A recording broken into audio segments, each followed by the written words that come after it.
会有歌词我会唱。没问题。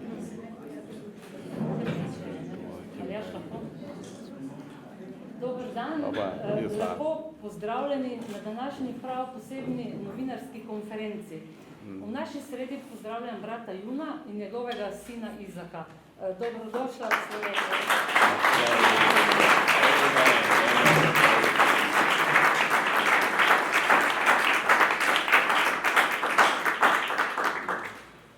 Brat Jun je po vsej Kitajski znan kot nebeški človek. Vzdevek je dobil leta 1984, ko oblastem ni hotel povedati svojega pravega imena. Če bi namreč to storil, bi ogrozil krajevne kristjane. Kot odgovor na grožnje naj pove ime je dejal: sem nebeški človek, moj dom je v nebesih. S sinom sta prišla v Slovenijo včeraj, med nami ostajata ves teden.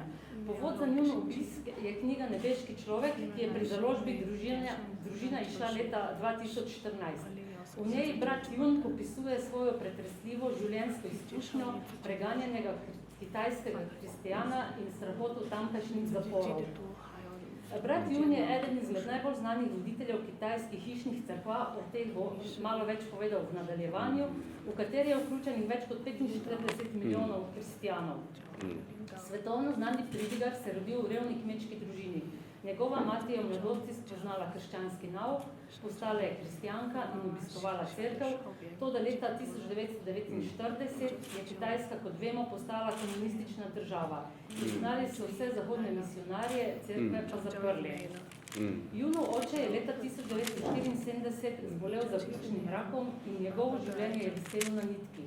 Celotna družina je molila nad njim in po tednu dni je rak izginil. Jun se je zaradi tega začel poglabljati v Sveto pismo in je kmalu postal zelo iskan pridigar. Zaradi svojega delovanja je postal sovražnik države. Večkrat je bil zaprt, med drugim tudi v enem najbolj zloglasnih in najbolj varovanih državnih zaporov. Ker so se bali, da bi jim pobegnil, so ga grozovito mučili in tako dolgo pretepali po nogah, da je ohromel. Čeprav ni mogel hoditi, je veroval, da mu bo Bog pomagal pobegniti in to se je res zgodilo.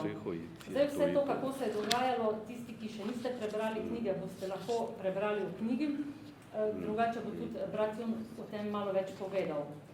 Brat Jun ter njegova družina so potem uspeli leta 2001 zapustiti Kitajsko. Z ženo Deling, sinom Izakom in hčerko Lilin danes živijo v Nemčiji. Mnogi se sprašujejo, zakaj so šli iz Nemčije. Brat Jun zatrjuje, da Kitajske niso zapustili zato, ker je bilo njihovo življenje težavno, marveč zato, ker me tako naročil Bog. Danes pridiga po zahodnih krščanskih cerkvah. V tem tednu bo tudi po Sloveniji. Natančen program si lahko potem preberete v predverju. Če mi dovolite citat, Bog mi je odprl vrata. Pridigal sem številnih cerkvah na zahodu, po Evropi in Severni Ameriki. Preden sem odpotoval na zahod, nisem vedel, da toliko tukajšnjih cerkva duhovno še spi. Gospod Jun, je ta vtis še vedno tak, še vedno spimo na zahodu? 你现在还是觉得我们的教堂在睡觉吗？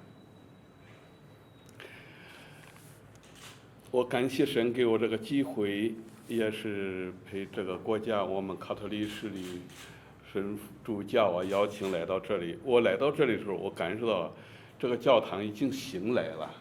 Zahvaljujem se za priložnost, da sem lahko prišel v Slovenijo in se povabila. Čutim, da se je cerkev že zbudila. 当我一下飞机的时候，我祷告有一段经文是为这个国家的。 Ko sem prišel iz letala, mi je prišel en del iz Svetega pisma.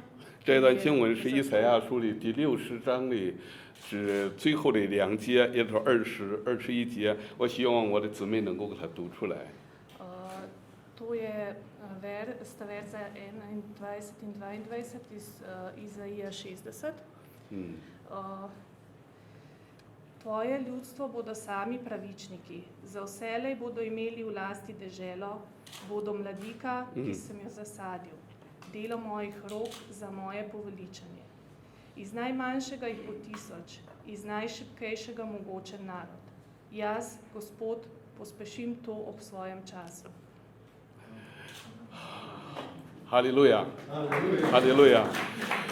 我一上坐飞机来的时候，我的儿子这是我的儿子伊萨告诉我说：“爸，我们现在去这个国家是一个很小的一个国家。” Ko sem prišel iz letala, je moj sin Izak, to je on, rekel, prišla sva v eno zelo majhno deželo.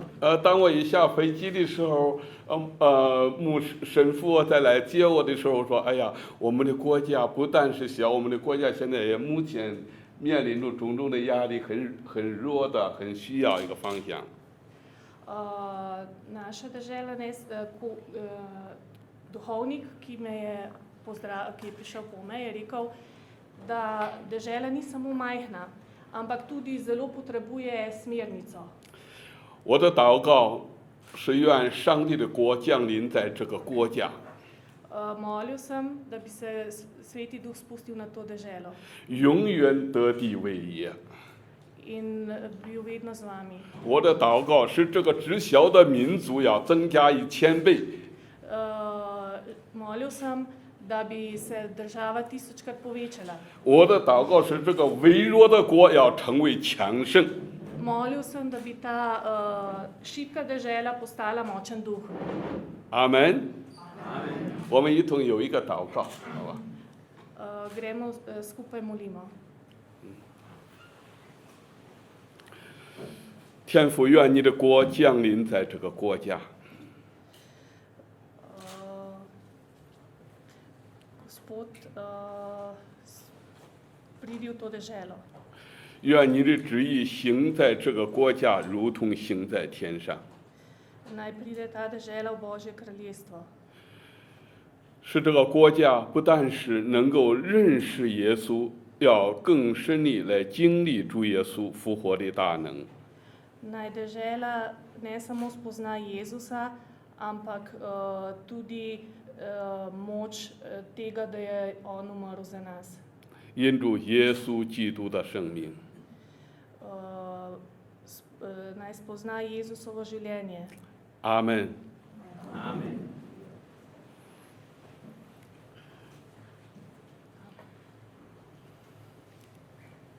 Gospod Jun, vi ste preganjanje in zapore razumeli kot gospodovo misijonsko potovanje.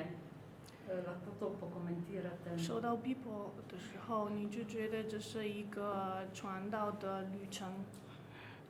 对中国的过去，跟我们斯洛文尼亚的过去一样，是共产党communist执政。 Kitajska je bila tako kot Slovenija komunistična dežela. 所以，当我17岁遇见耶稣的时候， Ko sem pri 17 letih srečal Jezusa, 神给我的呼召是向西向南传福音，把福音传回耶路撒冷。 mi je Jezus dal nalogo, da razširjam evangelij na zahod in jug in nazaj v Jeruzalem. 我渴望成为一个非常虔诚的基督徒，但是神告诉我说，凡是敬虔度日的人呢，一定会受逼迫。 Želel sem postati dober vernik, želel sem močnega duha in Gospod je povedal, da kdor želi biti močan v Gospodu, bo gotovo doživel preganjanje.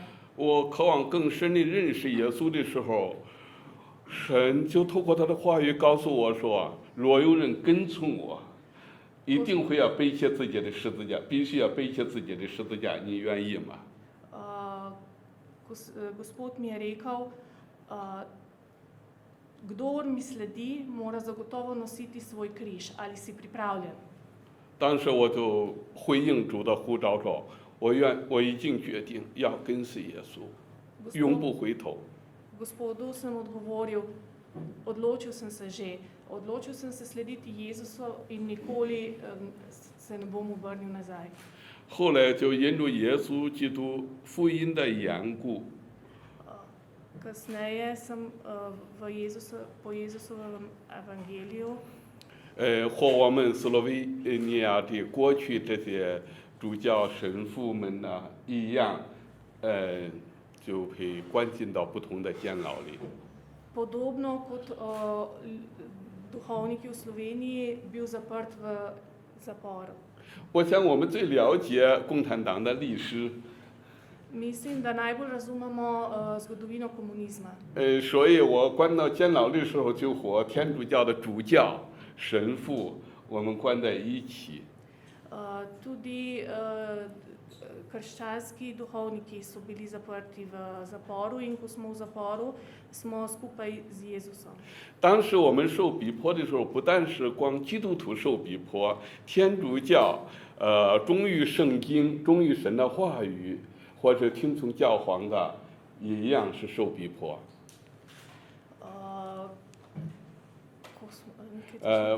当时不仅仅基督徒受逼迫， Ne samo kristjani, 卡托利是天主教的神父、主教， tudi katoliki so preganjani. Ne samo kristjani, ker na Kitajskem je pretežno so protestantje, ampak tudi katoliki. 所以借据共产党的逼迫，把我们天主教的比索夫、法特，然后和基督徒的传道人都关到一起了。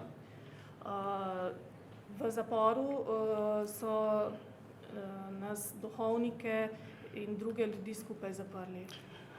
当时神让我们学习，没有宗教了，只有耶稣的爱。 Bog nas je naučil, vera ne obstaja, obstaja samo Jezusova ljubezen. 所以我和天主教的主教、神父10年，他们是关了10年，那我在里面呢陪他们有3、4年的时候， Duhovniki so bili v zaporu približno 10 let, jaz sem bil z njimi približno 3 do 4 leta. 所以我这一次来到斯洛文尼亚，我感受到回到家里一样。 Ko sem tokrat prišel v Slovenijo, čutim, kot da sem se vrnil domov. 哈利路亚。所以我们再到一起被关到监牢里的时候，我们只知道一件事： Ko smo bili skupaj zaprti v zaporu, smo vedeli samo za eno stvar. 耶稣基督并他钉十字架。 Jezusa, poznali smo samo Jezusa Kristusa in njegov križ. 耶稣基督为我们死在十字架上，而且从死里复活了。 Jezus je za nas umrl na križu in za nas ponovno vstal od mrtvih. 我们在那里也没有什么宗教，也没有教义，也没有宗教的意志，都是用心灵诚实，再到监牢里敬拜他，敬拜神。 Nismo imeli cerkvene izobrazbe, samo molili smo Jezusa, samo iz srca smo ga spoznali. 过去我们没有到受逼迫之前， Ko nas še niso preganjali, 我们总认为应该是在天主教教堂里面敬拜神，或者在基督教的教堂里，或者在哪个聚会点敬拜神。 ko nas še niso preganjali, smo mislili, da lahko moliš, da lahko slaviš Gospoda samo v cerkvah. 当我们关到监牢的时候，我们发现耶稣也在监狱里，我们可以在监狱里一同敬拜神，一同摆饼。 Ko smo prišli v zapor, pa smo opazili, da lahko Jezus je tudi v zaporu, tudi tukaj ga lahko molimo in slavimo. 有时候我们在监牢里面给神父、给主教，我们一起来弥撒，一起来纪念耶稣的死。 V zaporu smo z drugimi duhovniki skupaj molili in skupaj slavili Gospoda očar. 哈利路亚。 Če dovolite, bi še postavila eno vprašanje, preden dam besedo vam, sinu Izaku. Gospod Izak, očetova vera in njegovo preganjanje je zaznamovalo tudi vaše življenje. Vi ste ga spoznali šele, ko ste bili stari 4 leta. 爸爸的宗教还有受到逼迫，神秘的影响了你的生活。你4岁的时候才认识到你爸爸。 Danes skupaj živite v Nemčiji. Ste pomislili kdaj, da bi vi šli sami nazaj na Kitajsko?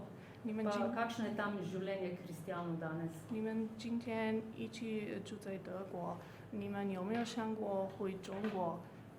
也想知道中国今天的基督徒情况如何？ So, soll ich auf Deutsch antworten oder auf Chinesisch? Auf Chinesisch? Okay. Ja. Good. Ste vi prevedli? A vas veliko razume nemško? Dann kommen wir hier, wir machen auf Deutsch. 他的单位比较好，中文。对对，没问题，我都也说一些。啊，当我的母亲怀孕我7个月的时候，我父亲还在监牢里面。 Ko je bila mama že 7 mesecev noseča z mano, je bil oče še v zaporu. 然后警察来到我们家，他们说这个孩子要把他堕胎掉。 Policija je prišla k mami in rekla, da mora splaviti. 你要给孩子堕胎，总需要一个理由吧？ Da narediš splav, je potreben en vzrok. 唯一的理由就是这个孩子的父亲是一个牧师。 Edini vzrok, da je bil potreben splav, je bil, da je oče tega otroka duhovnik. 所以牧师是不允许有孩子的， Duhovniki ne smejo imeti otrok, 因为他们的孩子可能有一天也会成为牧师。 ker njihovi otroci nekega dne lahko tudi postanejo duhovniki. 然后他们堕胎就有一个，就说2天后这个孩子要堕胎， Rok za splav je bil čez 2 dni. 然后我的母亲就在神的面前祷告， Mama je molila k Bogu. 她祷告说：“神啊，这个孩子不能死， Gospod, moj otrok ne sme umreti, 因为孩子是神所赏赐的， ker je tega otroka je poslal Gospod. 因为神是垂听祷告的神，神是听祷告的神。 Gospod posluša molitvi. 在我堕胎的前一天就在家里出生了。 En dan pred splavom sem bil rojen. 当我出生的时候，差不多有1公斤重。 Ko sem bil rojen, sem tehtal komaj 1 kilo. 然后我们整个村庄的妇女都去到我们家， Vsi sovaščani so prišli v naš dom. 他们就嘲笑我的母亲说：“这个孩子太小了，他会死去的。” Mami so se posmehovali, ta otrok je premajhen, gotovo bo umrl. 然后我的奶奶说：“我这个孩子一定能活下来的。 Babica je rekla, tega otroka bomo spravili k življenju. 他会一生都会传扬耶稣的名。” V imenu Jezusa Kristusa. 我上个月正好刚刚度过了我33岁的生日。 Prejšnji teden sem praznoval 33. rojstni dan. 感谢主，我活得很好。 Zahvaljujoč Gospodu dobro živim. 我太太经常说我是世界上最漂亮的中国人。 Moja žena pogosto reče, sem najlepši Kitajec na svetu. 我每天都传扬耶稣的名。 Vsak dan razširjam Gospodovo ime. 当我们1月份去泰国参加一个牧师的聚会的时候， Ko sem pred kratkim šla na Tajsko na srečanje 差不多 duhovnikov, 有500个中国的教会领袖来到泰国聚会。 je na Tajvan prišlo približno 500 predstavnikov cerkve na Kitajskem. 然后我在那边有一些讲话， Njim sem govoril, imel sem predavanje. 然后讲完话之后，就有一个阿姨，她跑到我面前抱着我哭。 Ko sem končal, je ena gospa pritekla k meni, me objela in zajokala. 我不知道她为什么哭， Ne vem, zakaj je 因为 zajokala, 我也不认识她。 ker je nisem poznal. 然后她说：“当你出生的时候，我才18岁， Ko si se rodil, sem bila stara 18 let. 你的父亲在监牢里面坐着。 Tvoj oče je bil v zaporu. 当你出生的时候，我用我的双手捧着你。 Vendar, ko si se rodil, sem te prijela, sem te imela na svojih 她 rokah. 说我刚是18岁，我不知道我的手应该怎么动， Ko sem bila stara 18 let, nisem vedela, kako 我很 premakniti 害怕， roke. 如果我的手稍微用多一点力的话，你会死掉。 Zelo sem se bala, če bi malo preveč stisnila, če bi preveč sile uporabila, da bi umrl, 因为你当时太小了。 ker si bil takrat še premajhen. 她说但现在你看你长得这么大， Glej, zdaj pa si tako velik. 对呀。然后我就对那阿姨说：“我说你想的话，你可以再抱我一次。 Če želite me še enkrat objemite me. 2001年的时候，我们来到德国。 Leta 2001 smo prišli na Kitajsko, smo prišli v Nemčijo. pardon. 我读过11年的书， 11 let sem študiral. 我换过10个学校， Zamenjal sem 10 šol. 我们一辈子都是在逃难的。 Celo življenje smo bili na begu. 关于我们想不想回中国，这不是我们说了算。 Pri tem, ali se bomo vrnili na Kitajsko, ne odloča to, kaj si želimo. 因为神没有把我们带到斯洛文尼亚来， Gospod nas ni pripeljal v 神又没有把我 Slovenijo, 们带到美国去， nas je pripeljal v Slovenijo. Gospod nas je 就偏 pripeljal, 偏把我们带到了德国。 nas ni pripeljal v Ameriko, ampak nas je pripeljal v Nemčijo. 有很多人说这是突然发生的事情， Veliko ljudi je reklo, to se je pač tako zgodilo, nenadoma. 但我的生命当中，我不相信突然发生的事情， Vendar ne verjamem v naključja. 一切的事情都有上帝的命定， Vse se zgodi po Božji volji. 阿门。一切的事情都有神的计划和他的 calling， 他的呼召。 Vse se zgodi po Božjem klicu. 神把我们带到了德国，我们愿意服侍德国人。 Gospod nas je pripeljal v Nemčijo, da tam razširimo 我们 evangelij. 要在那边传福音， Tam moramo opravljati svoje misijonarsko delo. 在向德国人传福音。 Nemcem prinesti evangelij. 我在德国建了好几个教会， V Nemčiji sem bil v veliko cerkvah. 以前是在斯图加特 （Stuttgart） 那边。 Ena izmed njih je bila v Stuttgartu. 然后去年夏天的时候，我在法兰克福又开始了一个教会。 Lansko leto sem tudi v Frankfurtu začel eno cerkveno skupino. 差不多有7、8个月的时间，现在我们有60、70人聚会。 Po 7-8 mesecih jim je približno 60-70 ljudi v tej 对，我们的意向是在德国很多的地方建立教会。 Naš namen je, da bi na čim več delih Nemčije vzpostavili cerkve. 我自己的意向也在欧洲很多的国家跟人讲耶稣，带领人认识上帝。 Jaz pa bi rad v celi Evropi dal ljudem vedeti, da je Jezus naš Gospod. 也激励很多的中国教会，不仅仅向中国人传耶稣，也向当地人传耶稣。 Veliko kitajskih vernikov razširja vero ne samo Kitajcem v tujini, ampak tudi ljudem, ki živijo v teh deželah. 所以去中国只是去拜访。对， Če bi šel na Kitajsko, bi šel samo na obisk. 我6月份会去中国。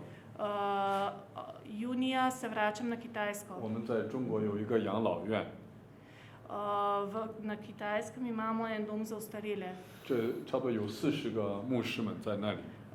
v katerem je približno 40 duhovnikov. 这些牧师们都是以前做过监牢的， Vsi ti duhovniki so bili v zaporu. 有些人坐监10年，有些人5年。 Nekateri izmed njih 10 let, nekateri 5 let. 做5年监牢的，在中国坐牢，然后头身体都不管用。 Po 5 letih v zaporu na Kitajskem glava in telo niso več uporabni. 有些人不能讲道了，不能工作了。 Dosti ljudi ni moglo več razširjati evangelija, ni moglo več upravljati duhovniške 我父 službe. 亲今年59岁， Moj oče je star 59 当 let. 我父亲50岁的时候，我们决定把晚饭剩下来的钱送到中国去盖养老院。 Ko je bil star 50 let, smo se odločili, da ne bomo jedli večerje in z denarjem, ki smo ga prihranili, smo ustanovili dom za ostarele duhovnike. 因为这些做过监牢的老人们，他们是那个国家的父亲和母亲。 Ker so ti ostareli duhovniki so očetje in matere te dežele. Se je mogoče med tem porajalo kakšno vprašanje? Če nima druge rade vodišče, Marjana Debelec iz imena nekaj vprašanj. Mogoče na začetku, ko sem prebirala vašo knjigo, me je na začetku pretreslo to, Kakšno hrepenenje ste imeli dobiti sveto pismo, ker ga ni bilo mogoče v tistem času dobiti med ljudmi, je bilo prepovedano. Odkje v vas ta želja, vem, da je bilo to po očetovem izpreobrnenju, po očetovi ozdravitvi, ampak zakaj taka močna želja po svetem pismu in takšen post in pokora, da ste končno dobili sveto pismo? 他就觉得很特别的是，你就这么想得到圣经。他问知道是你爸爸死过去后，但是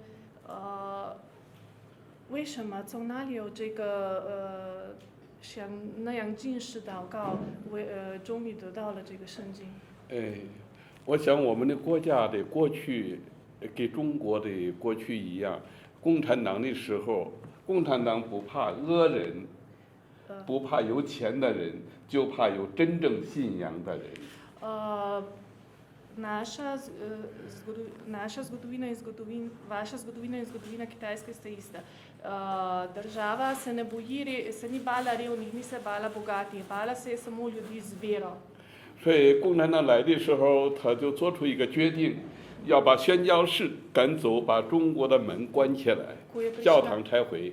Ko je prišel na oblast komunizem, so se odločili, da bodo zaprli cerkve in izgnali vse misijonarje. 有一点不一样，中国有一个文化大革命的时候，就是把所有西国留下的圣经赞美诗必须要烧掉。 V kitajski kulturni revoluciji je bilo odločeno, da je treba vse knjige, ki so ostale, sveta pisma sežgati. 当时的中国就好像现在的北韩国或者说那个伊朗一样，如果发现你家里有圣经，多一本圣经要关监牢的。 Na Kitajskem bi bilo takrat podobno kot sedaj v Iranu ali Južni Koreji. Če so opazili, da imate doma sveto pismo, greste v zapor. Severni, pardon. 所以当妈妈带领，当宣教士离开中国以后，我的妈妈虽然软弱了，但是她有一个遇见神的机会，带领我们一家人认识耶稣。 Ko so misijonarji zapustili Kitajsko, je mamina vera se je pač omajala, vendar je imela izkušnjo, spoznala je Jezusa. 当时我的父亲是得到一个癌症，医生说已经是后期，还有2个礼拜到3个礼拜。 Oče je zbolel za rakom že v končnem stadiju in zdravniki so rekli, da bo živel samo še 1 do 2 tedna. 所以我的妈妈陷入了一个非常严重的忧郁症，就是那个心里啊，找不到方向了，没有路了。 Mama je, ko se je to zgodilo, je mama v svojem srcu čutila, da ni več poti, ni vedela, kaj storiti. 因为当时饥荒的时候，我的哥哥也是在饥荒中刚刚饿死。 V tem času je bila lakota in tudi brat je takrat bala se je, da bi umrli od lakote, če ostane sama. 所以那个晚上，我的妈妈要悬梁自杀的时候，她遇见了耶稣。 Tisti večer, ko je mama hotela storiti samomor, je videla Jezusa. 中国当时没有教堂，也没有天主教堂，也没有基督教堂，也没有宣教士。 Na Kitajskem v tem času ni bilo cerkva, ni bilo protestantskih, ni bilo katoliških cerkva, ni bilo misijonarjev. 从表面上看来，也没有圣经了。 Izgledalo je tudi, da ni nobenih svetih pisem. 那我为什么能够带到圣经？ Kako to, da sem dobil sveto pismo? 所以妈妈遇见耶稣以后，就是说要带领我们一家人为我父亲的癌症祷告。我的父亲不到1个礼拜，他痊愈了。 Mama nas je poklicala, da smo skupaj molili za očeta in po približno 1 tednu je ozdravel. 妈妈认识陪耶稣呼唤的时候，只有一句话；遇见耶稣的只有一句话，叫他听到耶稣喊他回家吧，耶稣爱你。 Mama je slišala, vrni se domov, Jezus te ljubi. 说不要放弃，耶稣爱你， No. 回家吧。 Ne obupaj, vrni se domov, Jezus te ljubi. 妈妈趴到地上就开始禁止不住大哭啊！ Mama je padla na tla, se začela tresti in jokati. 说上帝啊，我这么多年已经不敢承认你的名字了。 Tako dolga leta si že nisem upala priznati tvojega imena, 你还这样爱我， pa me še vedno tako ljubiš.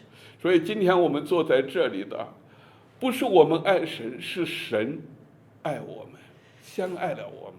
Danes, ko sedimo tukaj, to ni zato, ker mi ljubimo Gospoda, ampak zato, ker Gospod ljubi nas. 所以神的话语给我妈妈带来盼望，妈妈都说孩子们都起来跪下来祷告。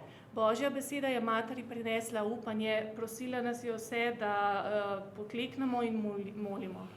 我们的姐妹她在中国在台湾待过很长时间，她了解中国的文化，教孩子都是听妈妈的。 Na Kitajskem morajo otroci poslušati besedo staršev. Ne tako kot v Sloveniji, ampak morajo, kar starši odločijo, je zadnja beseda. 妈妈让我们跪下来，我们虽然不知道耶稣是谁，我们就跪下来喊耶稣。 Ker je mama rekla, da moramo poklekniti in klicati Jezus, smo jo poslušali in z njo molili. 没有任何宗教了，也没有有人讲道了，就单单喊耶稣。不到一个礼拜，父亲好了。 Ni bilo nobene vere, ni bilo nobene molitve, ni bilo nič posebnega. Samo klicali smo Jezus, Jezus in po enem tednu je oče ozdravel. 我父亲好了以后，我的一个家族整个都相信了耶稣。 Ko je oče ozdravel, smo vsi začeli verjeti v Jezusa. 我想让妈妈多一点给我讲耶稣是谁。妈妈说我没有读过书啊，我不识字啊。 Mamo sem prosil, da mi več pove o Jezusu, vendar je rekla,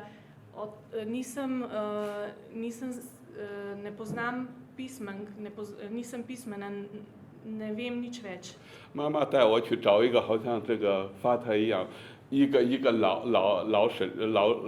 牧师，做过监的人。 Mama me je odpeljala k enemu staremu duhovniku. 这个老牧师也害怕共产党。 Tudi ta duhovnik se je bal komunistične partije. 他说年轻人，耶稣能够医治你父亲的癌症，耶稣会给你圣经啊。 Rekel je otrok, če je Jezus ozdravil tvojega očeta, ti bo dal tudi sveto pismo. 最好你是问耶稣呀。 Najbolje, da prosiš Jezusa. 所以我的第一本圣经是每一天跪下，晚上不吃饭，跪下每一天晚上不吃饭，跪下祷告。3个月以后，我真的遇见了耶稣。 Tako da sem vsak večer pokleknil, ob večerih nisem jedel, pokleknil sem in molil vsak večer in po 3 mesecih sem videl Jezusa. 我就看到有一个人，我在异梦中就看到有一个人带上一个袋子，打开的时候原来是一本圣经。 V viziji sem videl človeka, ki je odprl vrečo in v tej vreči je bilo sveto pismo. 我想问一下大家，你们中间都是基督徒，有多少人你们相信我们的神是耶稣是活着的，是会对人说话的神？ Koliko med vami vas je kristjanov, koliko vas veruje, da je Jezus živ in da lahko z nami govori, da nam lahko govori? 大部分人相信耶稣说：“我认识我的羊，我的羊听我的声音。” Jezus pravi, poznam svoje očice, moje očice poslušajo njegov glas. 你们中间有过这样经历的人举一下手。 Tisti, ko ste imeli takšno izkušnjo, da vam je Jezus govoril, prosim, dvignite roko. 哈利路亚！很多人有过这样的。有一个老牧师，他害怕把他的圣经用一个袋子包住放在地里面。 En starejši duhovnik, ki se je bal, je sveto pismo povil v vrečo in zakopal v zemljo. 我也不认识他，离我60多公里啊！我在这里祷告的时候，神在告诉他说：“你把你的圣经发出来，送给云弟兄。” Nisem ga poznal, od nas je bil oddaljen 60 km in v njegovi molitvi, ko sem molil, je Gospod tudi njemu rekel, da mora to sveto pismo dati meni. 我的第一本圣经真正是从祷告之中，我经历到神是听祷告的神。Izkusil sem, da Gospod posluša naše molitve. 所以从那个时候开始，我还没有真正认识神呢，我就是每一天来读神的话语，来背神的话语。Takrat še nisem poznal Gospodove besede in sem se jo učil na pamet. 直到有一天，我听到主呼唤我说：“云弟兄到了，时候到了，你现在起来向西向南，为耶稣做见证，传福音。” Nekega dni je Gospod rekel, prišel je čas, pojdi razširjati evangelij na zahod in na jug. 我当时也不知道什么叫传福音呢，怎么叫传福音呢？ Takrat nisem vedel, kaj pomeni razširjati Božjo besedo. 就是为耶稣做见证。Želel sem biti samo priča Jezusu. 我记得第一次传福音的时候，我就是带上一本圣经，走到没有教堂嘛，我都走到每一个村庄、每一个家来敲门，你们来信耶稣啊，有病的人来信耶稣啊。 Prvič, ko sem razširjal Božjo besedo, to ni bilo v cerkvi, ampak na ulici in ljudje sem rekel, verujte v Jezusa, bolni, verujte v Jezusa. 我的父亲这个癌症，信耶稣，他的癌症好了，信耶稣能治各样的病。 Moj oče je verjel v Jezusa in je ozdravil bolezen. Tudi vas lahko ozdravi. 可是我第一次开始传福音的时候，我不知道圣经放哪里，我就把圣经放到头上。他们说认为我这个人很奇怪的。 Takrat nisem vedel, kaj narediti s svetim pismom in sem ga dal na glavo. In vsem sem se zdel čuden. 可是当很多人信耶稣的时候，人也开始问我，耶稣到底是谁？ Vendar so me ljudje potem začeli spraševati, jih je zanimalo, kdo je Jezus, 什么是福音？ kaj je evangelij. 所以这就是我今天给大家所讲的，就是照着圣经上所说。 To vam danes vam predstavljam to zgodbo. 只知道耶稣基督并他钉十字架，他为我们的罪死了。 Da je Jezus za nas umrl na križu. 耶稣从死里复活了，他也能够让我们从死里复活。 Tako kot je Jezus je ostal od mrtvih in lahko tudi pomaga, da mi ostanemo od mrtvih. 以后我为了耶稣福音的缘故做监牢，都是因主传扬这位耶稣被关进监牢的。 Veliko ljudi je bilo zaprtih zato, ker so razširjali Božjo besedo. 好，谢谢。 Mogoče še eno vprašanje lahko. Zdaj, vi ste pretrpeli nečloveška mučenja, takšna, ki si jih mi niti predstavljati ne moremo. Mene zanima, kako ste bili sposobni ostati zvesti Kristusu kljub temu mučenju strašnemu toliko let in pa še to, kje vidite vzrok teh vseh spreobrnitev, ki so se potem dogajale okrog vas tudi v zaporu? 你受到这些严重的逼迫的时候，恐怖的折磨，你怎么有力量继续信耶稣？然后你觉得监牢的人，他们为什么也会开始信耶稣？ 我想告诉弟兄姊妹们，是神的爱激励了我，是上帝的爱激励了我。 Bratje in sestre, to je bilo zaradi Gospodove ljubezni. 我再次说，不是我爱神，是神。每当想到耶稣为我的罪死在十字架上，神的爱激励住我，我不能不爱他。 Vsakič, ko sem pomislil, kako je Jezus za nas umrl na križu in trpel, nisem mogel, da ga ne bi ljubil. 每当我想放弃的时候，就想到神起初对我呼召的时候说：“起来，时候到了，起来去传福音，去为我做见证。” Vsakič, ko sem hotel obupati, sem se spomnil, kako mi je rekel, prišel je čas, vstani, pojdi na zahod in na jug razširjati evangelij.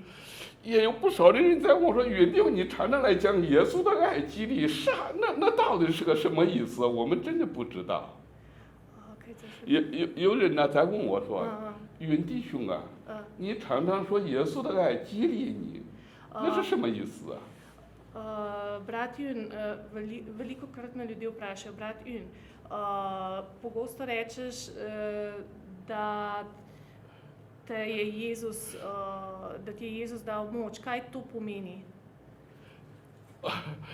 我没有办法打比喻，我简单的告诉你，就是里头有一种力量在催促住你，一定要去。Ne morem vam dati primerjave. V meni je bil klic, je bil nek glas, ki mi je rekel, pojdi. 好像有时候吃了一些不好的东西，肚子啊，我在讲一定要去拆所啊，我不怕丢人，我也不怕，我一定要去拆所。 Včasih se zgodi, da nekaj pojeste in vas boli želodec in nujno je treba iti na stranišče.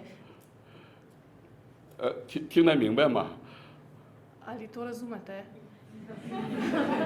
我不管人呐、我现在你再说好，我现在我没有办法，我一定要去拆所。 Sploh mi niso bili važni ljudje, moram iti na stranišče.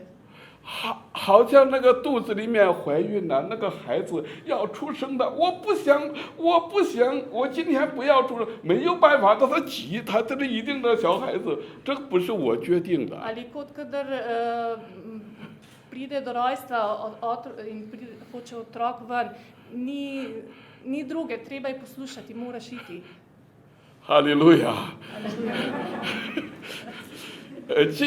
去传福音的时候，做监长的时候很恐怖，我不好意思，这是真正不愿意。可是呢，一到了监狱的时候，犯人们听到耶稣的名悔改的时候，我都喜乐了，好像孩子生出来了。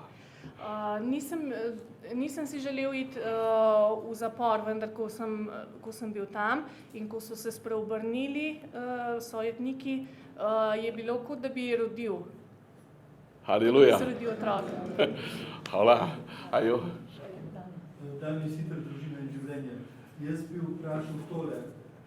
Očitno gre za temeljno izkustvo srečanja z živim Bogom, ko gre za srečanje s Kristusom. To je bistvena razlika.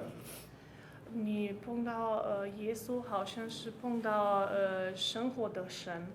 Pri nas se zdi pa, kot da smo nekako preveč navajeni Jezusa, navajeni cerkve, navajeni krščanstva in mislimo, da samo uradna ali kler, bi se reklo, sme oznanjati evangelij.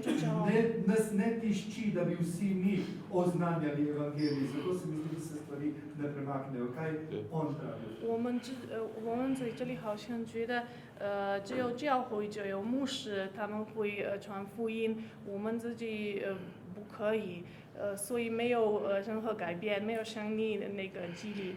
你觉得怎么样？ 其实我来到欧洲的时候啊，神就告诉我一件事。 Ko sem prišel v Evropo, mi je Gospod povedal, 欧洲不缺乏道理，也不缺乏宗教仪式，或者诗歌。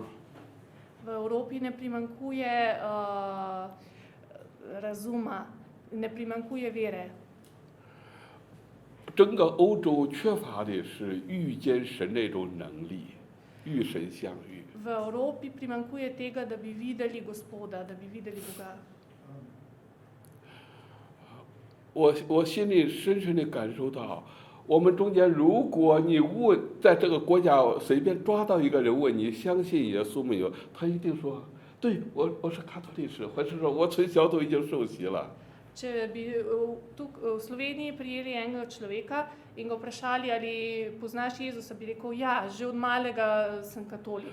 我来到德国的时候，我开始要学德文的时候，我的老师是卡托利士，他是一个相信天主教的。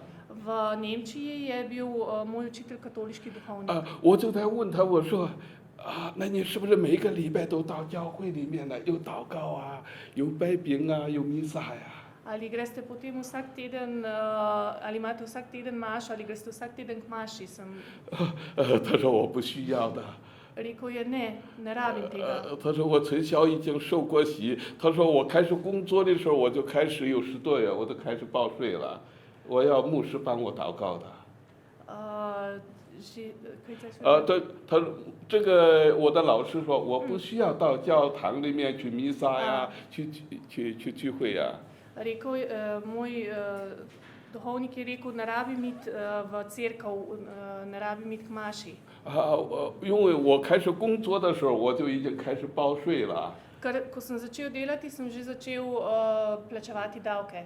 我后来发现那个福音派的里面的路德会也是这样，我们有报税啊，我们为什么要去教堂啊？我们有牧师可以给我们祷告啊。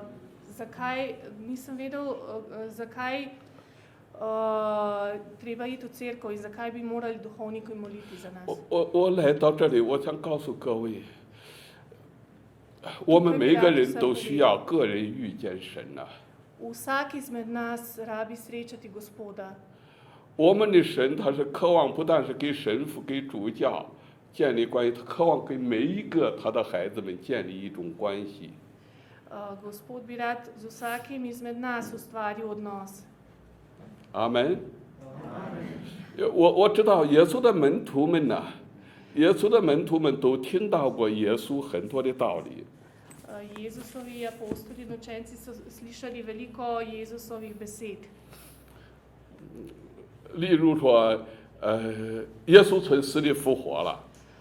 Na primer, Jezus je vstal od mrtvih. 有一群姐妹们到那儿看到耶稣对他们说，他不在这里了，天使告诉了他们，他已经从死里复活了。 Množica ljudi je prišla in rekla, Jezusa ni tukaj, vstal je od mrtvih. 可是这一群遇见耶稣的人来跟耶稣的门徒啊，耶稣的师徒们呢，不是一般的人呢，给师徒们来讲，他说你乱讲的，你是胡思乱想的， Vendar je bilo 胡言乱语的。 to je bilo za ljudi tam čudno, da so rekli, da govori bedarije, da to ni možno. 我想告诉各位，知道耶稣或经历耶稣是两回事。 Poznati Jezusa, poznati njegovo zgodbo in izkusiti Jezusa sta dve različni stvari. 我们个人不但是要到教堂弥撒，我个人的祷告是渴望在你们的家里，跟你们小孩子一起，夫妻2个人也一起来祷告，读神的话，来经历神。 Želim ne, da bi šli k mašam, ampak da bi tudi doma z družino brali Sveto pismo in izkusili Jezusa, izkusili Gospoda. 其实我个人不是特意的要来求一个神迹，耶稣说你要给我说话，不是这样的。 Nisem prosil Gospoda, daj mi čudež. 我就是遇到压力、遇到问题的时候，我独自一个人奉耶稣的名在他的面前哭泣，我把我心里的重担都交给他。 Zaradi težav sem jokal, molil k njemu in svoje življenje dal njemu. 其实我个人遇见耶稣的经历，常常不像有的人告诉我说：“哎呀，我是在进食祷告最属灵的时候，我遇见耶稣的。” Jezusa se srečal, ko sem molil v težavah. 那我个人遇见耶稣的经历，都是我人生走到尽头、走到最低谷的时候。 最软弱的时候。 Jezusa srečamo, ko smo najbolj v težavah, ko smo na najnižji točki življenja. 就突然之间有一句话从我的里面，我知道是从神而来的，给我安慰，给我盼望。 Takrat je iz mene prišel glas, ki mi je dal upanje, ki mi je dal vero. 好像我今天来到这里的时候，主啊，我从来没有在这个里面来讲到啊。我来到斯洛维亚，我不知道在这里要向我们天主教的家人、弟兄姊妹要讲什么。 Ko sem prišel v Slovenijo, nisem vedel, kaj bi bratom katolikom govoril, ker še nisem bil tukaj. 那神就把他的话语来鼓励我，这个小的民族要增加1000倍，你告诉我们啊。 Gospod me je opogumil, to malo ljudstvo naj se potisočeri. 这个弱小的国要因着耶稣的名，因着我的名字，要成为强盛的国。 Ta majhna država naj z mano, z Jezusom, postane močna, velika država. 哈利路亚！我相信神能够透过教会给这个国家带来一个新的方向，一个新的路。 Verjamem, da lahko preko cerkve Gospod da tej deželi novo pot. 所以说，今天呢，牧师带我们一起去到国会里面来给我们国会的弟兄姊妹来国会祷告，为主这个国家，我相信我的祷告。 Zato, ko so me danes duhovniki peljali v državni zbor, da smo tam molili, verjamem v molitve, ki smo jih molili tam. 我的祷告就是使这个国家不但有更多人听到耶稣，使这个国家真正的来经历到耶稣基督从死里复活的大能。 Želel sem ne, da bi ljudje slišali za Jezusa, ampak da bi sami izkusili Jezusovo moč vstajenja od mrtvih. 哈利路亚，哈利路亚，Katarina Zobodova iz Zavoda Živim. Jaz se ukvarjam s področjem splava in kontracepcije, s pomočjo mamicam, ki razmišljajo o splavu in tistim staršem, ki so splav doživeli. 他的工作是关于打胎方面的。 Zanima me, kaj vi menite o splavu in kaj bi svetovali mamicam, ki razmišljajo o splavu. 他想问你关于打胎的看法，还有你对考虑打胎的妈妈有什么建议？你想对他们告诉什么？他说那个打胎是不是打胎拉玛？打胎孩子。孩子。堕胎堕胎堕胎。差一点没有讲错，我认为是打胎拉玛的。没有，是堕胎。对。我相信儿女是耶和华所赐的产业。 Verjamem, da so otroci, hčerke in sinovi poslani od Gospoda. 刚刚我的儿子在做见证，他的妈妈和我是一样，就是孩子即使怀孕了，无论环境的压力多大，我们不要堕胎。 Kot je rekel moj sin, ne glede na pritiske okolja, če pride do zanositve, ne splavite. 不管你是怎样怀孕的，但是我的建议你不要堕胎。 Ne glede na to, kako ste zanosili, ne naredite splava. 我为着我的儿子现在成为一个非常强、非常棒的一个蛮有怜悯的牧师，能够帮助欧洲的人，我感谢神。 Hvaležen sem Gospodu, da je moj otrok odrasel, postal duhovnik, ki lahko razširja vero. 如果我的妻子在那个压力之下，因为我也保护不了她呀，我在监牢里的时候，政府给我的妻子的压力是她一定要堕胎。 Ko sem bil v zaporu, nisem mogel varovati svoje žene in ona ni popustila pritiskom vlade. 也许你怀孕了。 这个不管他的爸爸是谁， Ne glede na to, kdo je oče tega otroka, 你还是要保留把他生下来。 morate otroka roditi. 也许这个孩子成为一个改变国家民族命运的人。 Mogoče bo ta človek postal človek, ki bo spremenil usodo vaše dežele. 我读圣经的时候读到有2个人。 V Svetem pismu sem bral o 2 ljudeh. 读到有个耶夫特不知道你怎么翻译，就是希伯来书的第11章上，基甸参孙耶夫特大卫，耶夫特，那有一个诗是叫耶夫特，没有问题。Tega nisem razumela, za eno svetopisemsko zgodbo gre. 她是个妓女，她妈妈是一个妓女。Mama je bila prostitutka. 可是他生下来了以后，成为一个拯救民族的实事，一个领袖。 vendar je otrok postal eden izmed voditeljev dežele. 所以我对堕胎非常在这件事情非常敏感，我个人是反对堕胎的。Nasprotujem splavu, močno nasprotujem splavu. 愿主来祝福我们。还有， Je mogoče še kakšno vprašanje? Bogomir. Znano je, da se papež Frančišek zelo prizadeva zbližati se s Kitajsko in mogoče tudi priti na Kitajsko. Ali hkrati mogoče vidi kakšno možnost, da bi papež dejansko prišel tja in kaj bi tak obisk pomenil za položaj kristijanov na Kitajskem? 现在的我们天主教的领导，我不记得他的中文名字，Francisek，就是罗马的那个，我们天主教的领导，我不记得他的名字，他现在想跟中国发展关系，也想去中国，你对这个有没有什么影响？对，中国未来会其实中国很需要神的。Kitajska potrebuje Gospoda. 如果教宗或弟兄姊妹都不放弃的为中国祷告，神能够使一切不可能的改变成可能的。 Če ljudje vztrajno molijo, se lahko nekaj, kar ni možno zgodi.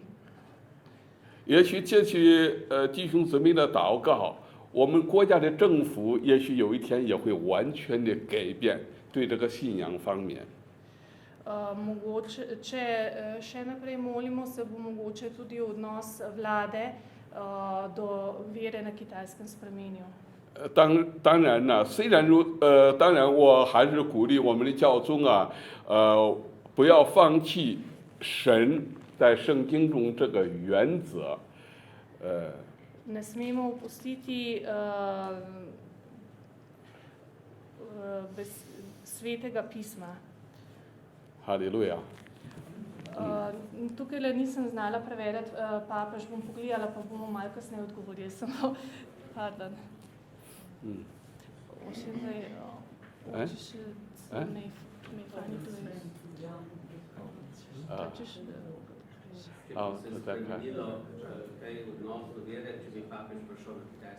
就是就是教皇。教皇我知道。他去中国的。如果教皇如果中国能够开门让教皇去为中国祷告，其实也是一个神迹了。 Če bi menim, da če Kitajska odpre vrata in da pride papež tja, da je to čudež. 当然有不同的人有不同的想法，当然虽然有不同的想法，但是我们觉得就是说，也许这个门是神回应了我们多少年的祷告，是神开的门。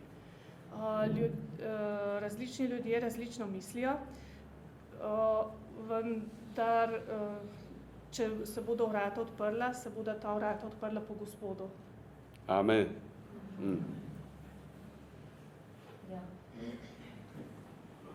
Jaz bi vprašala, pri nas je še vedno prepovedan konfesionalni ali verski pouk v naših šolah. Naša mladina večinoma po mestih nič ne ve o svetem pismu, kaj dosti, čeprav bi to bila tudi splošna kultura in bilo nujno potrebno v gimnazijah kaj več. Mene so leta 95, ker sem preveč povedala v svetem pismu, čeprav je v učnem načrtu, preganjali po časopisih. No, na koncu so me sami dijaki zagovorili. Tako zanima me, kaj narediti, da se to še po tolikih letih spremeni. Zdaj najprej gospodu najbrž težko zdaj na to odgovoril bomo preverili. 在Slovenija现在在学校里不可以讲到，不可以教育关于这个方面的。你觉得他被1995年受过逼迫，因为在上课的时候，他讲了太多圣经的东西。你觉得有没有什么建议怎么改变这种态度在这个国家？我想众教会为主这个国家祷告的时候，神能够改变任何一个国家。Če molite, lahko Gospod spremeni katerokoli deželo. 包括美国，我们知道美国过去宪法上也是不允许在这公正场所基督徒参政的。可是呢，这个川普上任了以后，现在这签字是可以的。Vključno z Ameriko, kjer se tudi zdaj lahko razširja. 我们需要为我们的党派、为我们的议员，我们能够一起来祷告。有这样的人敢于站起来提议说话。Moramo skupaj moliti in skupaj ostati in se zbrati v tem namenu in poskusiti nekaj narediti. 另外我还是要补充一下，刚刚来回答这个关于教宗来到中国这件事。Rad bi še malo povedal glede obiska papeža na Kitajskem. 要非常小心，这个中国政府有时候对于这些国外有影响力的，不管是基督教是天主教这些有名的人，包括教宗在内，他会用通弹的方法。Treba je biti zelo previden, ker Kitajska lahko uporabi različne načine proti ljudem, ki imajo velik vpliv, ne glede na to, ali so kristjani ali katoliki. 比如说，在中国教会受逼迫的时候，就会中国政府邀请一些国外有名的布道家、有影响力的牧师来到中国的政府这个官方的教会啊，来讲道。Ko se je preganjalo vero na Kitajskem, so nekateri verniki prosili duhovnike in druge ljudi iz tujine, da bi prišli in razširjali vero. 那他们就在外快替中国政府来宣，中国没有逼迫了，中国政府是怎样好了。Govorili so, da kitajska vlada ne preganja več, da je vse v redu. 我想告诉你们。中国基督教、天主教有一班真正跟随耶稣的人，还是直到今日为止，还是在为主受逼迫。Vsi, ki resnično verjamejo v Jezusa na Kitajskem, še dan danes soočajo s preganjanjem. 我们要为教宗祷告，不要印度去了以后呢，陪中国政府给一点地方方便来聚会、来弥撒，你就忘记了你在中国还有一班真正爱耶稣、爱天主的这些神父或主教，他们还是受到各样的迫害。Ne smemo pozabiti, če recimo gre papež na Kitajsko, gre na maše pa tako. Tudi če vse zgleda v redu, je še vedno veliko ljudi, ki jih zaradi vere preganjajo. 好像这个姐妹所讲的，你们虽然这个国家有自由了，但是你们在学校里讲福音呢，还是受到限制。 Čeprav ste v Sloveniji svobodni, ne morete razširjati evangelija v šolah. 好。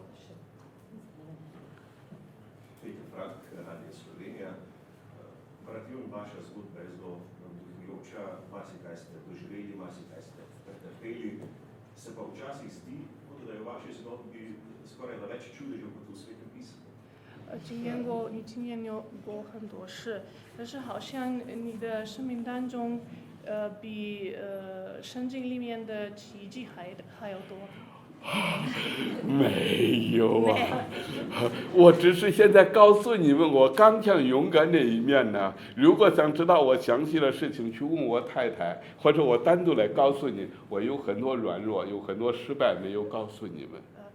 Če bi veliko je še delov, ko sem bil šibak, ko jih nisem povedal. Veliko je bilo takšnih izkušenj, tudi žena vem, ki jih nisem razlagal. Tako da... No, če smem, moje vprašanje bi bilo, ker je v svetu ogromno ljudi, ki tudi prosijo Jezusa, prosijo za čudežne ozdravitve. Kako to, da je recimo tako močno deloval v vašem življenju, ne, pa morda pri kom drugem, ki se tudi priporoča Bogu, tudi se priporoča Jezusu. 在世界上有很多人向耶稣祷告，请他医治。但是你为什么你医治了那么多人，但是有很多人祷告都没有医治好，都没有得医治？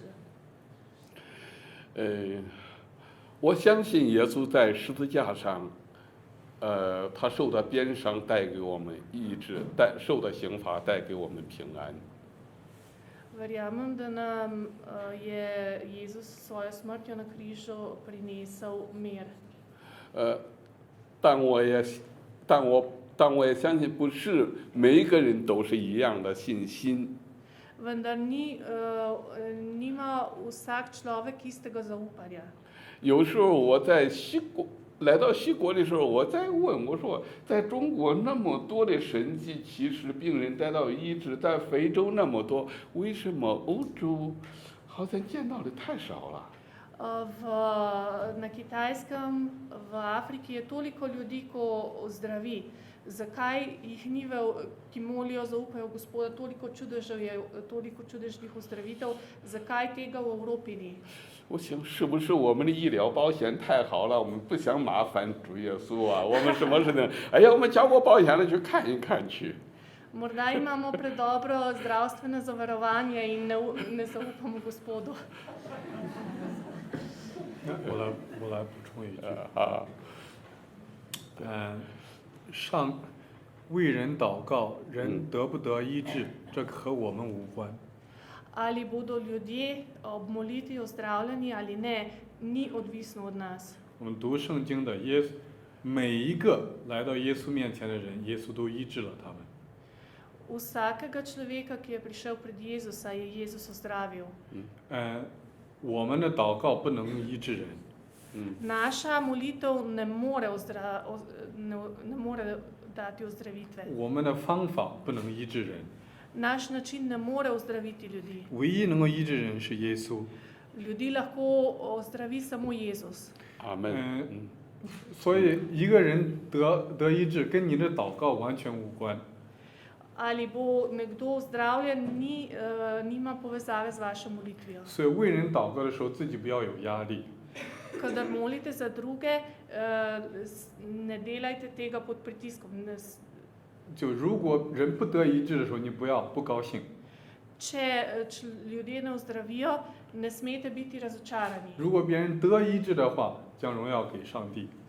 Če so ozdravljeni, ni treba hvaliti Gospoda. 但最重要的是，就是奉耶稣基督的名，为每一个人都祷告。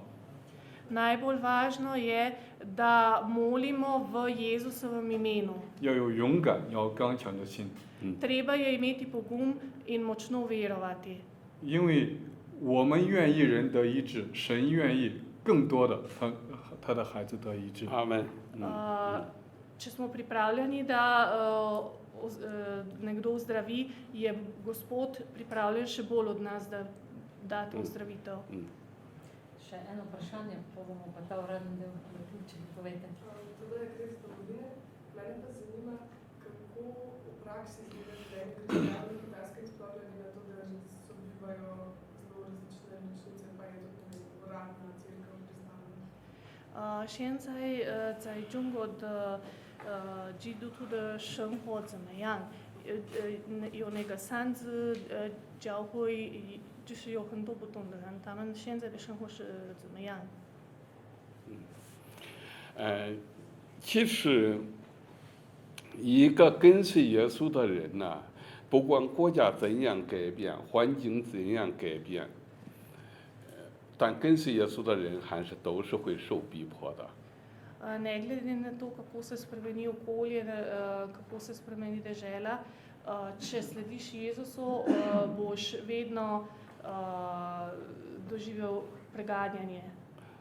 但是我个人的经历看见了，神真正是听了我们的祷告，神也在开始不但是改变家庭教会，天主教的，或官方的这些教会，我觉得说神都在他们中间已经有很大的神迹。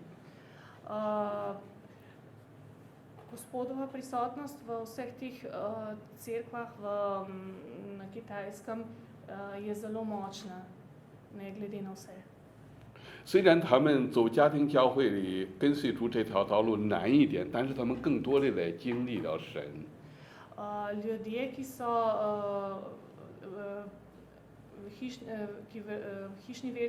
v hišnih cerkvah na Kitajskih, še bolj izkusijo Jezusa kot pa mogoče druge bolj uradne dovoljive. 可是在中国，虽然有很多人是在了天主教的教堂里面，在官方的教堂里面，或者说的在中国的三自会的国家教会的，其实也有很多人在经历神的大能。 Ampak tudi verniki recimo iz uradne kitajske cerkve ali iz katoliki, rimokatoliki, tudi oni izkusijo Gospodovo veličino in njegovo moč. 但是现在来讲的话，好像在中国，不像从前那样，好像三自或者官方的爱国会或天主教底下那么很强烈的一些没有这些了，都是要尽力成熟为耶稣做见证。 Zdaj ni tako hudih preganjanj, kot so bila v času, ko je bil bratju na Kitajskem. 现在还是要没有我没听最后一个。我是现在无论是官方的教会啊，天主教、基督教，无论是家庭的、地下的，他们呢都没有像20年前那样啊，很强烈的这样啊，他们还是能够在一起，见面还是弟兄姊妹。Zdaj v bistvu vsi ti ljudje, ki pripadajo različnim cerkvam, se srečujejo in se smatrajo za brate in sestre. Haleluja. Še kratko vprašanje, dve kratki. Vprašanje, Boštjan Perc, Radio Slovenija. Jaz bi pa vprašal, zdi se mi, da je vaša vera nekako dozorevala pač ob vseh teh trpljenjih, ki ste jih doživljali. 你的心就在你受逼迫的经验中挣扎，就是勉强。你的信仰，你的宗教，就你信耶稣，你经过逼迫，你经过折磨，而勉强。对，是这样的。 Ampak potem ste prišli na zahod. 后来到了西方。 A ste kdaj pri sebi začutili, da se vam je to zaupanje v Jezusa, v Boga, začelo nekako raztapljati, tako da bi vaša vera postajala mlačna zaradi popolnoma drugega načina oziroma načina življenja, lagodnosti? 你来西汉之后，会不会感觉到你信耶稣，因为这里的舒服方便而变弱？我非常谢谢兄弟，你这个问也是很多人在关心，在问这一件事情。Veliko ljudi tudi vpraša to vprašanje。这个也是我个人呢一直在守住起初神的呼召，守住神起初对我的呼召。Tudi jaz molim, prosim Gospoda, da se to ne bi zgodilo. 我感受到跟随耶稣的人，无论是在中国，无论是在西方国家，都需要来背起自己的十字架。 Vsi ljudje, ne glede na to, ali so na zahodu ali drugje, morajo nositi svoj križ. 在中国来讲，也许是逼迫、鞭打、饥饿、贫穷，可能来到西国的时候，有很多的安逸、享受、欢呼、掌声。 Na Kitajskem je ta križ trpljenje, mučenja, na zahodu pa udobje, užitki. 但是我坚信神的话语是不改变的。Vendar verjamem, da se Božja beseda ne spremeni. 耶和华与敬畏他的人亲密，与敬畏他的人呐、一起呀、上帝与敬畏他的人常常是在一起的。 Gospod želi, da so njegovi ljudje skupaj, da se dobivajo.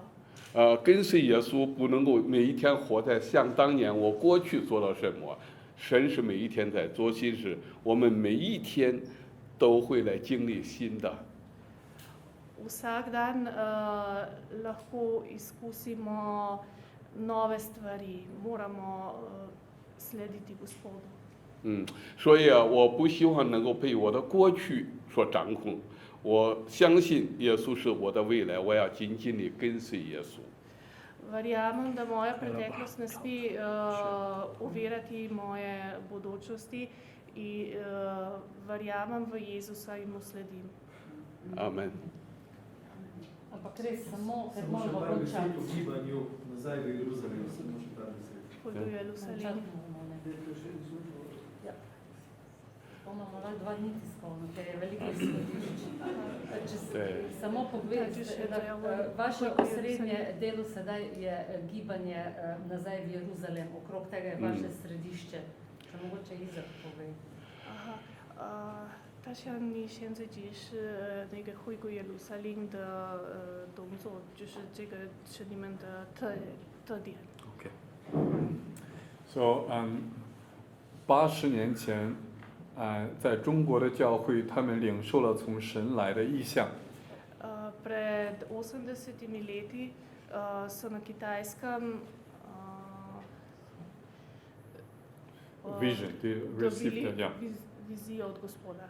福音在耶路撒冷开始， Evangelij se je začel v Jeruzalemu. Judea, Samaria, Small Asia, Greek, Rome, and Asia, Europe. V Judeji, Samariji, Grčiji, Mali Aziji, Evropi. 然后美国人把福音传到Korea， Američani so razširili Božjo besedo v 然后 Korejo. 从 Korea 传到中国， Iz Koreje na Kitajsko. 从中国到耶路撒冷， Iz Kitajske do Jeruzalema. 那是世界上人住的最多的地方。 Iz Kitajske do Jeruzalema je območje, kjer živi največ prebivalstva na zemlji. 那边有那个共产党国家， Na tem delu so komunistične dežele, Muslim, Hinduism, Jew， Hindujci, Židje. 有很多的老的宗教。 Veliko starih ver. 这住在中国和耶路撒冷中间的人很少知道耶稣。 Zelo malo ljudi, ki živijo med Jeruzalemom in Kitajsko, pozna Jezusa. 中国教会从神领受的意象， Kitajska cerkev je dobila vizijo od Gospoda. 要把福音传到每一个国家，就是在中国和耶路撒冷每一个国家、每一个民族。 Evangelij je treba širiti do vsakega ljudstva na tem predelu. 在中东，我们有很多的宣教士。 Na Srednjem vzhodu imamo missionary， veliko misionarjev. 我们都不认识他们。 Ne poznamo jih. In newspaper， 你从来都不会读到他们。 V časopisih ne moremo brati o njih. 他们那边有很多的宣教士，他们在秘密的传福音。 Veliko jih je, ki na skrivaj razširjajo evangelij. 所以这就叫 Back to Jerusalem， 回归耶路撒冷。 In to se imenuje nazaj v Jeruzalem. So today we have limited time to answer all the questions. Danes je čas, da odgovorimo na vprašanja omejen. So if you have more questions, you can come to me. I can give you a card. Če imate še vprašanja, lahko pridete k meni, vam bom dal vizitko. We would love to stay in contact with you. Rad bi ostal v kontaktu z vami. So thank you so much. Yeah. Hallelujah.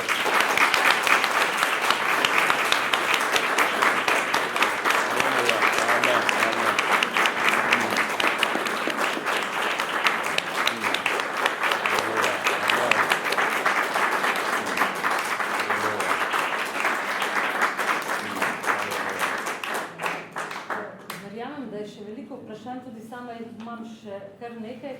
Naj povem, da je ta novinarska konferenca uradni del začetka njunega obiska, tako da bo še veliko možnosti za vprašanja, tudi sedaj v neformalnem pogovoru, potem pa na več srečanjih, ki bodo v Ljubljani, Komendi, Grosupljem in Novem mestu. Ja, pa v Mariboru, vse so vse objavljena tukaj zunaj na posebnem plakatu. Drugače pa lepo povabljeni tisti, ki še niste prebrali knjige, danes je tudi po posebni ceni, brat Junijo bo podpisal. In res hvala, da ste si vzeli čas, hvala tudi vama, da ste prišla in verjamem, da kljub temu, da smo mogoče glasni, še vedno malo spimo tudi v Sloveniji, da nas bo sta zbudila. 他觉得我们在这里在斯洛文尼亚，我们还是在睡觉，宗教还是没有足够大。哈利路亚，哈利路亚，哈利路亚。